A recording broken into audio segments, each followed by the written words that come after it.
Good Friday अच्छा क्यों कहलाता है?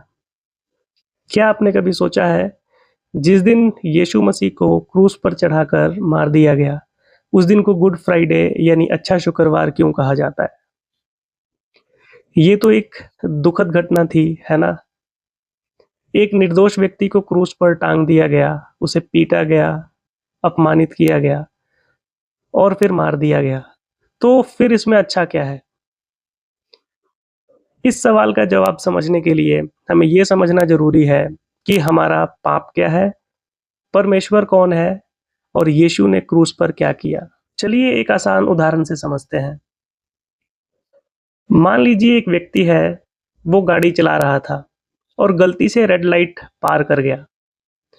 तभी सामने से एक तेज बाइक आ रही थी और टक्कर हो गई। बाइक वाला घायल हो गया और उसकी बाइक टूट गई। तभी तुरंत पुलिस की गाड़ी आई और उस व्यक्ति को लेके गई और अगले दिन कोर्ट में पेशी हुई। कोर्ट में जज ने कहा, तुमने कानून तोड़ा है और एक आदमी को नुकसान हुआ है। इसका जुर्माना है 10 लाख रुपए।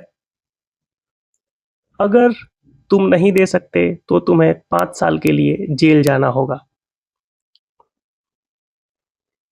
वो लड़का चुप हो गया। उसके पास ना पैसे थे और ना कोई और रास्ता। अब सोचिए, क्या जज बस उसे माफ कर दे? अगर जज बिना कोई सजा दिए उसे छोड़ दे, तो क्या वो सही जज कहलाएगा? और क्या वह न्याय होगा? नहीं, क्योंकि न्याय का मतलब है गलत काम का हिसाब हो। एक अच्छा जज अन्याय को नजरअंदाज नहीं कर सकता। लेकिन अब कहानी में एक बहुत खास मोड़ आता है। वही जज अपनी कुर्सी से उठता है। वो अपनी जज वाली पोशाक उतारता है, नीचे आता है और अपनी जेब से 10 लाख का चेक निकाल कर कहता है, मैं इसकी सजा का जुर्माना खुद चुकाता हूँ। कोर्ट में सब हैरान हो जाते हैं और तभी ये सच्चाई सामने आती है कि वो जो जज है, जिसने कानून के हिसाब से फैसला सुनाया था, असल में उस लड़के का पिता भी है। अब सोचिए, क्या उस जज ने न्याय किया?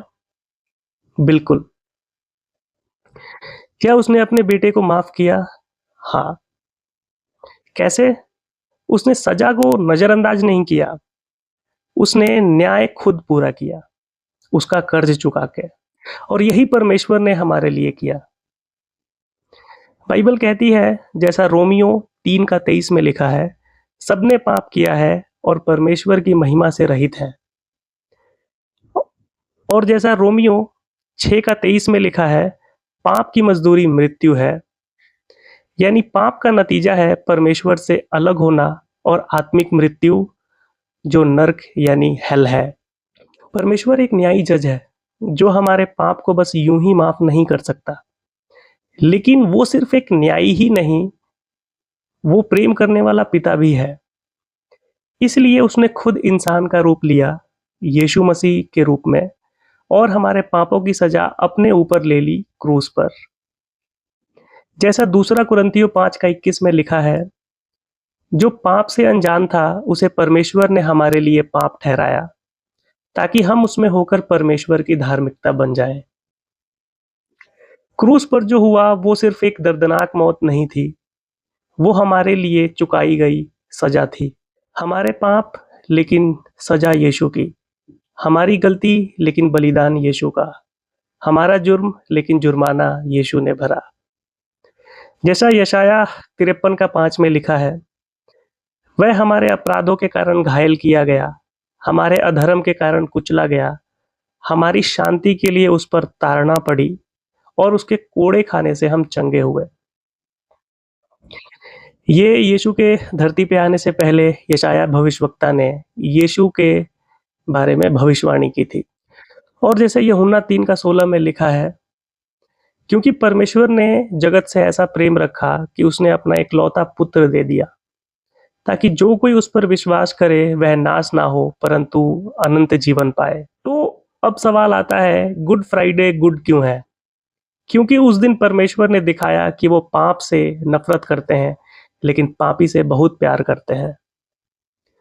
अगर क्रूस नहीं होता तो हमारे पाप कभी माफ नहीं हो सकते थे। अगर यीशु हमारे लिए ना मरते तो हमें अपनी सजा खुद भुगतनी पड़ती, जो कि अनंत काल का नरक है, परमेश्वर से अनंत काल का अलगाव है। तो गुड फ्राइडे इसलिए अच्छा है क्योंकि उस दिन परमेश्वर ने हमें बचाने का रास्ता पूरा कर दिया। लेकिन एक आखिरी बात, अगर कोई आपके लिए जुर्माना भर दे लेकिन आप उसे अपनाओ ही नहीं, तो क्या आप बच पाओगे? बिल्कुल नहीं। इसी तरह जब तक हम यीशु को व्यक्तिगत रूप से अपने जीवन में स्वीकार नहीं करते, तब तक उनका बलिदान हमारे लिए बेअसर होगा। यीशु मसीह आज भी आपको बुला रहे हैं, आओ मेरे पास, मैं तुम्हें नया जीवन दूंगा, तुम्हारे पापों से तुम्हें आजादी दूंगा और तुम्हें अनंत जीवन दूंगा। गुड फ्राइडे सिर्फ दुख का दिन नहीं है, ये सबसे बड़ा प्रेम, सबसे गहरा बलिदान और सबसे पवित्र न्याय का भी दिन है। आमीन।